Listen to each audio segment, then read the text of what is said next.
I had no idea about this whole world. I mean, how would these design look like? How does a temple in 1250 look like, or the city of Troy? You know, a lot of this, though, was what the production design people came up with, and they had to combine research with imagination. It is a heroic story, and so the whole setting is glamorized. You're watching an epic film, and you've got to have these epic proportions in order to make this such a grand film. You have your moments on these productions where you get overwhelmed by the art direction and by the set design. The huge gates open and all these people are cheering and they're throwing petals at us. I mean, I had goosebumps. It's just one of these things you really think you're there.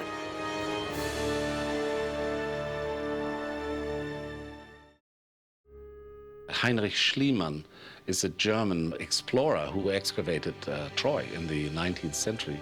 He says that when he was 8 years old, he was given a book, a children's history, which showed the burning city of Troy and Aeneas escaping from it. And his father explained to him that it was an artist's reconstruction. Nobody really knew anything about Troy. And Schliemann tells us in his own autobiography, at that moment I said to my father, when I'm grown up, I'm going to go and find Troy. He almost literally set off with Homer in one hand and a spade in the other to prove that the world of Homer had existed. Schliemann began excavating at the site that we now call Troy. And he said to the world, yes, this is it. I have found the Troy of the Trojan War, where Priam lived, where the heroes came and fought. With a project like this, you've got to do a lot of research. It was important for Wolfgang that the film was authentic as possible. Nigel Phelps, he had an enormous knowledge about the time, and his first drawings were just beautiful. And they were digging themselves into all kind of books and research material in British Museum. I was just fascinated by what they came up with. Nigel Phelps's view on it was that he'd rather create something of tremendous visual interest rather than you can actually get slightly bogged down with historical research and things like that. You look at pictures of what contemporary historians think Troy probably looked like, and it's quite a bit smaller than what we have and quite a bit less majestic. But for the movie, it makes it more powerful, and frankly, it makes it more beautiful that you have this glorious city. I realised that the reality of the period was that the buildings and everything was very small. And so what I've done is mix up several different cultures of the period, the scale of the Egyptians and some of the forms that the Mycenaeans created. But to get the big landscapes, the big epic sweeps, and you figure out where in the world are you going to be doing this?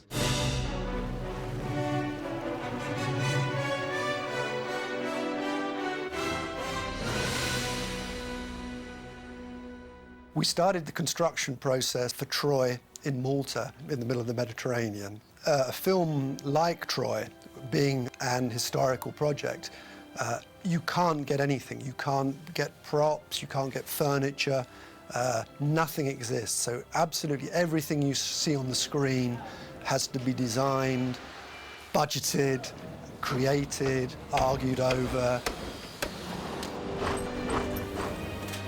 So here we are behind the streets, behind the back lot, and if we go through here, we'll get a good view of the square.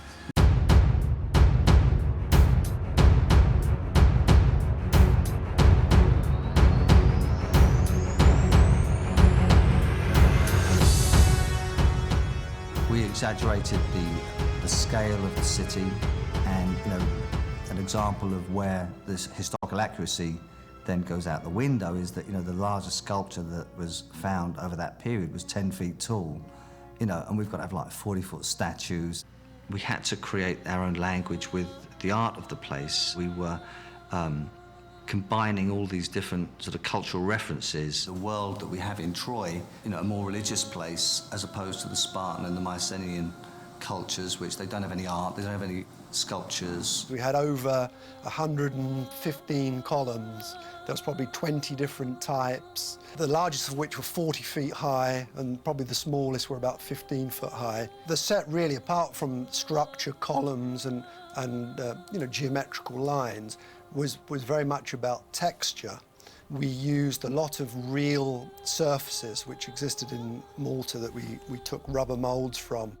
In between scenes, you might be doing something like changing your shoelace, and you look down, you think, no one will ever see that grouting, but someone's actually paid attention to that. And the amount of effort and detail that goes into it, it's, you kind of feel a bit guilty. Most sets that I've been on, things will look good from about 10 feet away, which means they'll look okay on camera, but when you get up close, you can see that it's, that's fiberglass. I mean, I would be standing right next to it and looking at these blocks of stone, and they still look completely real. It was completely fascinating walking onto the set of Troy in Malta and seeing what in my archaeological way I think of as Troy 6, which is the way the archaeologists refer to the Troy of the Late Bronze Age, before my eyes.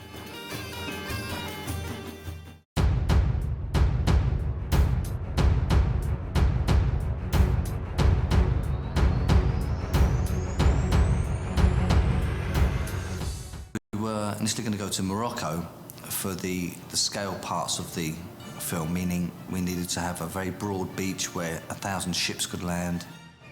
We had to make the decision right when there was the potential for the Iraq conflict. And then because of the political situation and the danger to go to Morocco, the only real alternate situation we found was Mexico, on the other side of the world. Fortunately, I had a coffee table book on Baja, and there was an aerial picture of this fantastic looking beach. Because it felt as if it were a beach that hadn't really been touched. Progress really hasn't come yet, or civilization to that extent. I mean, it was really stunning, and in many ways, much, much better for telling our story in the sense that it looks much more like the Aegean. I mean, there were two issues. One, the environmental issues. I mean, first of all, we're working on what is pretty much a pristine beach. The entire coast of Mexico is an endangered turtle habitat. So to allow us to build our boats on the beach, to have our encampments, to occupy such a large stretch of beach, we implemented our own turtle incubation nursery. We've been able to release more baby turtles into the ocean because of, the precautions that we've taken. Because of the rush with the change from Morocco to Mexico, there really wasn't enough time spent on just finding out exactly what happens to that beach. It was never the same beach on any particular given day, really. It changed all the time.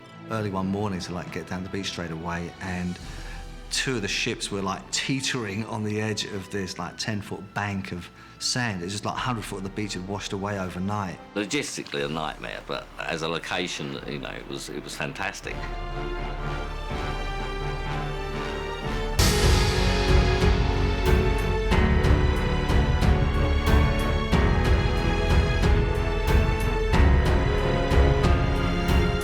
We've built 500 foot of wall, and for the most part it's on average 40 foot tall.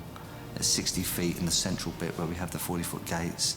It's endless, and Wolfgang would have to sit us down and say, this is what you'll see. Digitally, it's going to be extended by miles. As a viewer, we should have the same reaction as Helen does when she first sees it. She's looking around, you should be filled in awe. Actually, there have been challenges with weather everywhere, and it seems just when we sort of get a foot up, or a leg up, so to speak, something happens, like the hurricane in Mexico.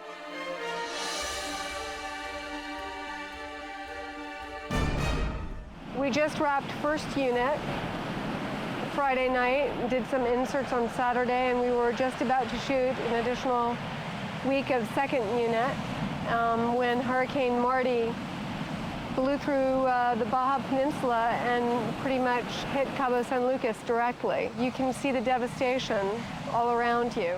It worked out that the cheapest way of doing all of the, these other 3 days of shooting that needed to happen was to rebuild the whole thing again.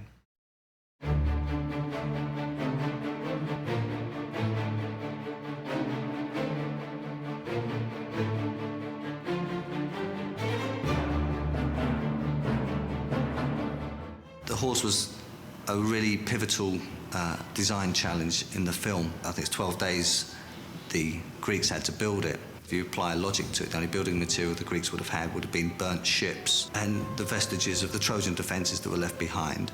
Bob Ringwood came in with a very intriguing reference of a gorilla that had been made out of car tyres. I also had a picture of this decomposed ship. It just burnt and charred and it just looked fantastic. And it was pretty simple to look at the two things. It was like, Paul Catlin came up with what was the best one. And the sculptor, Martin Smeaton, took the sketch and came up with like a 12-inch maquette that was just fantastic. Embarked on making a full-size sculpt in polystyrene. It's 42 feet high.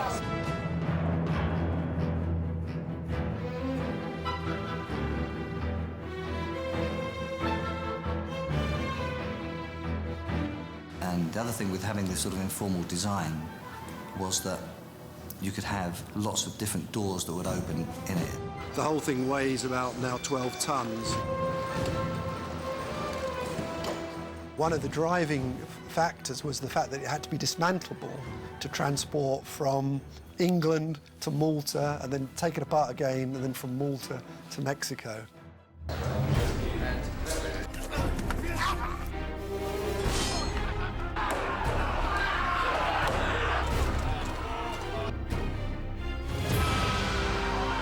God. At about the time when the Greek tradition felt the Trojan War had happened, there does seem to be a stage of the city of Troy that was attacked and was destroyed by enemy action. So there is the possibility that that is the single event that was behind the Greek tradition of the war. Equally, there's a possibility that there was more than one Trojan War. In a society where they built everything out of stone, how do you burn the city? We had to integrate a lot of wooden aspects, as many wooden aspects as we could, into the design. So we've got a lot of market stalls and wooden scaffolding and awnings and lean-tos. So far as an exterior, purpose-rigged fire job for a movie is concerned, I personally can't think of anything bigger, perhaps since Gone with the Wind. Hopefully ours will be slightly different to that, because this will be controlled and we can turn it off. You move to the side walls, all 3 sides there, away from the horse and away from this building here. We have 5 separate points throughout the back of the set where we have liquid propane gas tanks. We get a little bit jittery when we see people, having a quiet cigarette leaning on a 500-litre propane tank.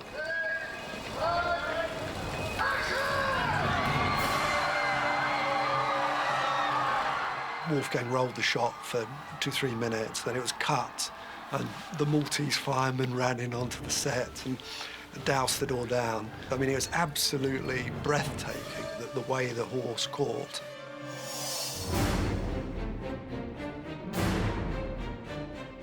Bernard Shaw said, "No one has satisfactorily placed a boundary between myth and history." So you can see the enormous attractions, both of the story, the historical story, plus the myth.